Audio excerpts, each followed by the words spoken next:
मोखाडा तालुक्यातील वडपाडा परिसरात गेल्या अनेक दिवसांपासून भेडसावत असलेला पिण्याच्या पाण्याचा गंभीर प्रश्न अखेर मार्गी लागला.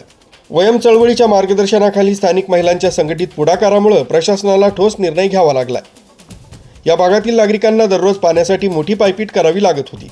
अनियमित जलपुरवठा, कमी दाबाने येणारं पाणी आणि काही ठिकाणी पूर्णपणे बंद असलेला पुरवठा यामुळे ग्रामस्थांचे हाल होत होते. विशेषतः महिला व लहान मुलांना याचा मोठा त्रास सहन करावा लागत होता.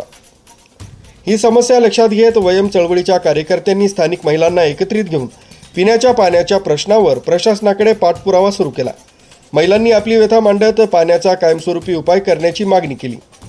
या दबावानंतर संबंधित यंत्रणांनी तातडीनं दखल घेत उपाययोजना करण्यास सुरुवात केली. प्रशासनाकडून जलपुरवठा यंत्रणेची अडचण दूर करून पाण्याचा पुरवठा सुरळीत करण्यात आला असून नागरिकांना आता नियमित पाणी मिळू लागले. त्यामुळे वडपाडा परिसरातील नागरिकांनी समाधान व्यक्त केलं आहे. महिलांच्या एकजुटीमुळे आणि वयम चळवळीच्या मार्गदर्शनामुळेच हा प्रश्न सुटू शकला. पुढील काळात अशा मूलभूत समस्यांबाबत प्रशासनानं वेळेत उपाययोजना कराव्यात अशी अपेक्षा नागरिकांनी व्यक्त केली आहे. आरबी न्यूजसाठी पांडुरंग भांगरे, मोखाडा.